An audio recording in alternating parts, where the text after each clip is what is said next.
So, all right, here we are inside of Adobe After Effects. Now, generally, when you want to create this kind of effect, you have two approaches. If you are good at doing, path animation, traditional frame by frame animation, you can approach this kind of fake animation with the kind of, frame by frame approach, which is right now, as you see in here, I have a composition that is designed the back of the composition and the back of the layer. And as I rotate the animation, it will just kind of simulates the fake rotation of an object. Well, this is one way that you can approach, but there is another way that can give you also this kind of approach. And we are going to create that kind of, and we are going to choose this way to get our result. Now, for this one, I'm just gonna set the heart. I'm gonna just leave the heart, and the rest I'm gonna just delete this one, and we're gonna just just have the heart, and I'm gonna just remove the animation for it. So let's make sure that I will clean the composition properly. So here's the heart, here's the front one, and I'm just gonna create a small circle to get those colors. I'm gonna duplicate it. I'm gonna get the back color. So I'm gonna just pre-compose it. I'm gonna call it color guide. And let's just make it as a guide layer. Okay. Now what we have in here, let's just lock it so we don't accidentally select it as well. So I'm just gonna save the front layer. And now I'm gonna go towards the rectangle tool. I'm gonna select a rectangle. I'm gonna draw a rectangle like this. I'm gonna hold the space so I can move the shape like this. I'm gonna place it in here. And on the rectangle path, I'm just gonna increase the roundness to something like this. Also, I'm gonna select the pen tool while I have selected the shape layer 1.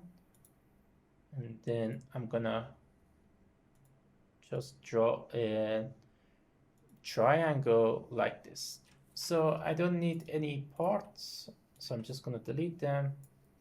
I'm just gonna move the heart above the shape layer, which I'm gonna call it the base layer for now. And now if I parent the heart to base, and I activate the 3D function, and I press R to bring up rotation, and I start to rotate it, and in the Y axis, as you see, we don't have any depth in here, and that is the root of our problem at this point. So I'm gonna right click on the composition, which I'm gonna rename it to main. And now if I go towards the composition settings, and if I go now through the 3D renderer, right now the renderer is set on classic 3D. If I change it towards the Cinema 4D, you see that there are certain actions are enabled and certain tasks are now disabled. Well, I'm just gonna hit OK. Now, if I go navigate through the base content, for example, the rectangle, and as you see beneath the transform, I have a geometry option and material options, which they are kind of related to Cinema 4D stuff. Now, if I go through the geometry options, and now if I start to increase the extrusion depth, as you see, nothing will happen. Well, that is because we are looking at the wrong angle. So if I change the active camera for now to custom view 1, as you see, now we have something interesting. We have kind of some depth for our animation. Well, if I change now to the active camera and I start to rotate, as you see, now at this point we have something that we can work on it. Okay, so we have that kind of the back extrusion, the back depth, but the color doesn't match. Well, to fix that problem is fairly simple. Remember, we are going to content and I'm going to select the shape. This is really important. If I don't select anything and then I just go towards the content and on the side I choose color, as you see, After Effects is going to generate an error and it tells me to select a shape first.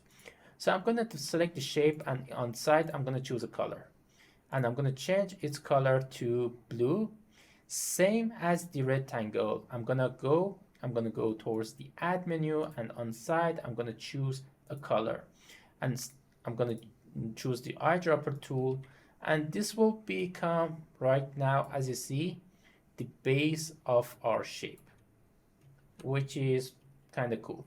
So I'm gonna do a half rotation. So to this one, I'm gonna press stopwatch to set a keyframe on Y rotation axis, and I'm gonna move towards 1 second, and I'm gonna move it for 180, something like this. Okay, so this is the base of work. I'm gonna press F9, Shift plus F3, so I can go towards the graph editor. I'm just gonna move the steepness of the curve to get a feeling. Great. Nice. So now the important part, as you see, the heart kind of looks wobbly.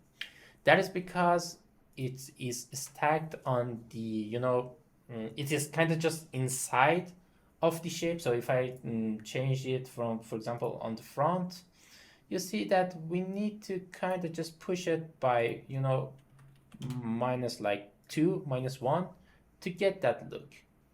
But as you see, when I rotate it, it doesn't have any back because it just rotates with the shape as well. We need to rotate it with the base shape as well. So it's kind of similar process of keyframing. I'm gonna press R and P. So I'm gonna set a rotation on R and I'm gonna set a position keyframe. I'm gonna remove these path keyframes because we don't need them. And now what I can do is that when it's on here, everything should be fine. So I'm gonna set a keyframe exactly 1 frame forward. I'm just gonna, rotate it 180. And now what I can do, I'm gonna go towards the left side, left view to make sure that this snaps. So let's look at the default. I'm gonna move it kind of towards here. Now we can, look at the, right panel to see if it's working correct. Yes, we can go on top if you want. So we can just snap it like this to make sure that it's snapping. And let's go towards the active view to see. There we go.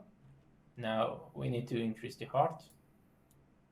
So here's the final animation. As you see, with working with the extrusion, we have made kind of those fake rotation for our shapes. And I hope you have enjoyed this video. If you have enjoyed this video, please leave out a like and subscribe to my channel. That will helping me out a lot for my future videos. Thank you for watching this video. I see you in the next one. Have fun.